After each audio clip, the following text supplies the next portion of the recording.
big news. Now, it might not sound like big news, but it struck me as a little news-ish, and that's the Lakers with LeBron James. He opts in, and I don't know if there was any real mystery that would he not opt in? Would he become a free agent? Does he want to go someplace else? Keep in mind what he said on his podcast with Steve Nash, that it's really not about rings if you're going to look at somebody's legacy or their greatness. And I thought it was his way, passive-aggressively saying, hey, I'm not going to catch Michael Jordan, but that doesn't mean I'm not better than Michael Jordan. It was a passive-aggressive comment, and if they counted the passive-aggressive assist for LeBron James, he'd probably have about 500 more assists on his total. Very passive-aggressive. Very good at being passive-aggressive. But his agent, Rich Paul, said that LeBron knows the Lakers are building for the future, but he also wants to compete for championships. This is Rich Paul telling The Athletic and the Mothership.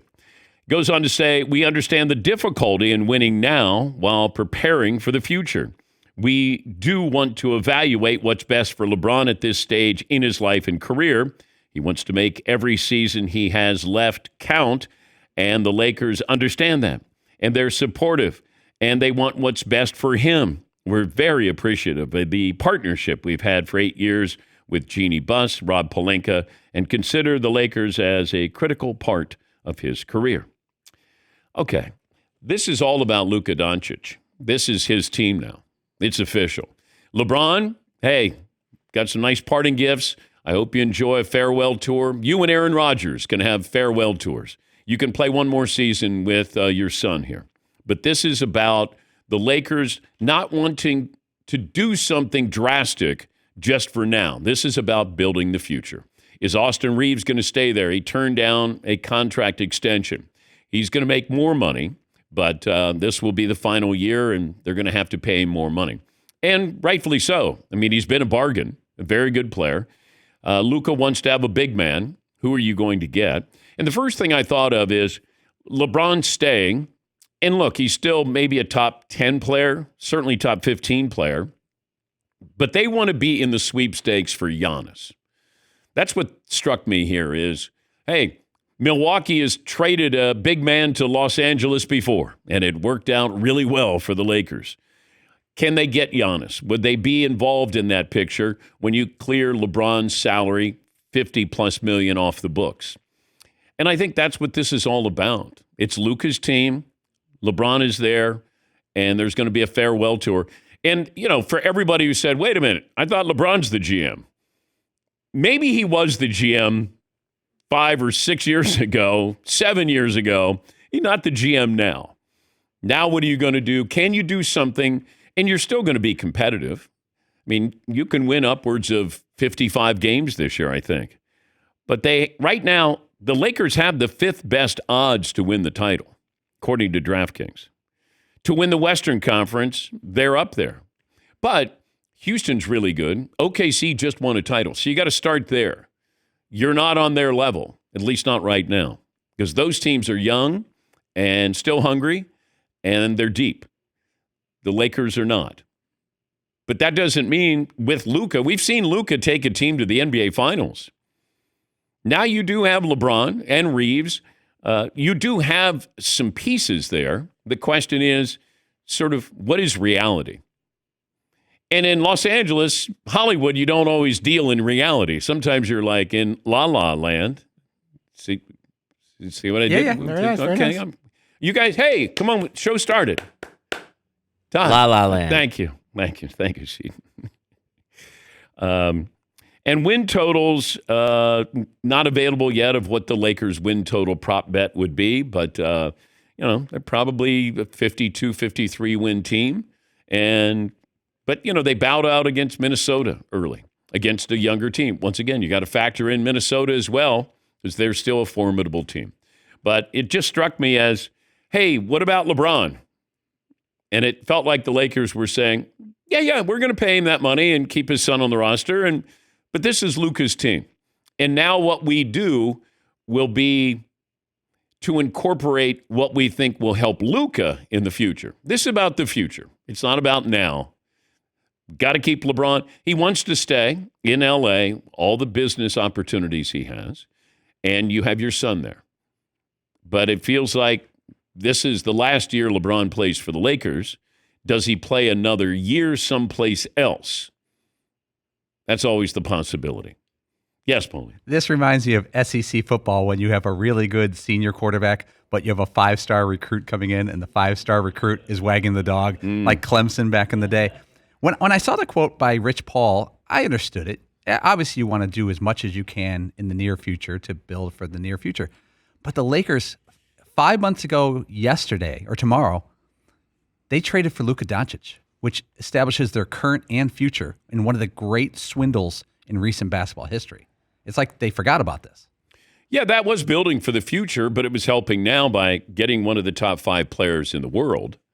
But I don't know if LeBron sees it that way. He knows it's Luka's team. Why make this public? Can you make it public to put pressure on the front office to do something here? Or if the team's not that good, we told you to do something? I'm just kind of surprised that Rich Paul was going to say this, publicly. Yes, Marvin. Rich Paul's treating the Lakers like they're the Hornets. Like, are you guys trying to compete? They're the Lakers. Of course they're trying to compete. Why do you think they got Luka, just like Paulie said? That's stupid. Yeah, but why would you say this publicly? Do you think the front office doesn't realize, hey, LeBron, don't forget about LeBron. Hey, we got to win championships. Hey, it's about now. Don't you think you had that conversation with them when you decided to opt in on that salary? Absolutely. I would guess you would say to Rob Pelinka, hey, he's going to opt in, but you got to help him out a little bit here. I was just kind of surprised that, hey, this is about now too. Don't forget about LeBron. This is about the future with Luka. We get that. But, I mean, what do you expect them to do? Like trade Austin Reeves and then you're getting what? They still need shooting. They need a big man. Perimeter defense is, there's some issues here that it doesn't just solve it by, and LeBron wasn't taking a discount. They said that right away. He's not, he's not giving you a hometown discount here. Just feels like this is a strange comment to make the end of June. This is still a good team. Are they better than Denver? Better than Minnesota? They're not better than the Rockets, I don't think, and they're not better than OKC if you just start there. Now, you still have some bottom feeders there in the West, but are they a 5th seed? Are they going to be better than Dallas? When Kyrie comes back, that team might be better. Yes, Eden. I think if you're, I don't know, I'm just trying to play devil's advocate, Okay. I guess. But if you're an aging Stars agent and you decide to give it one more go, maybe just putting the emphasis, even though everybody knows it, on, we don't have a lot of time left and LeBron needs to win right now. So we know the Lakers are going to carry on long after LeBron James is finished, but he needs to win right now. And that's where our focus is on right now. You guys might be looking more to the future, but we need to do this right now. And that, I don't know that it's as maybe not sinister is the right word, but I don't know that it's any deeper than this dude's only got maybe a year left here. So we got to win this year. I don't think there's anything wrong with that. But do you think the front office doesn't realize that? I don't know that. I think that the front office probably doesn't look at it as crucially important this 1 year as the guy who's like, I might be done after this. I only got 1 year left, maybe 2, whereas the Lakers see themselves as a global brand for hundreds of years. But if you're LeBron and you're his agent, don't you then say to the front office, are you guys all in this year? And then if you're not, hey, we're building for the future. We're all in, but with the pieces that we have right now. They're waiting for LeBron's salary to be off the books. So that's the weird part of this. Yes, Eden. Well, maybe it's setting up a, I don't know, mid-season. Saucy? I don't see it happening because if you're LeBron, let's say, because he has a no trade, You don't want to go to a team you're going to weaken by going to them and they have to give pieces to the Lakers. If he was going to go, let's say he wanted to go back to Cleveland. Now's when you go. Just say, I'm going to go, put me on that team, and we're going to be the favorites in the East. We'll be the favorites because the East is damaged right now. You want to win another title, win a title in Cleveland, you can do that. But I just think there's selfish reasons. You want to stay in L.A. Your family's in L.A., business opportunities, your son's playing for the team.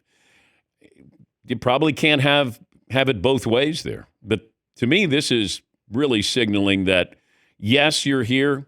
We will compete this year, but then we have to move on. There's a whole nother era that's going to start. And maybe it started this weekend. Yes, Mark. If you're the Lakers, do you ask Rich Paul flat out, hey, do you think LeBron has 1 year left or 2 years left just so we can get this show on the road as far as preparing for the future with Luka as their guy? Well, did you do a 1+1 or is it just a 1 year deal? That might tell you, too, with the Lakers, that they may look at this as a 1 year deal. I mean, he's obviously still a great player and still a draw and still important, like all of those things. I just think they're saying that guy's 40 and that guy's 26. We're hitching our wagon to him and come along for the ride. He is the guy who's leading us, not you. Yeah, Pauline. It is ironic that if this were any other sport, they would move on from LeBron James. If this were football, they would have moved on from well before they were into this situation. Even baseball, they try not to keep older guys at the very, very end. But the NFL would never have this direction for a franchise.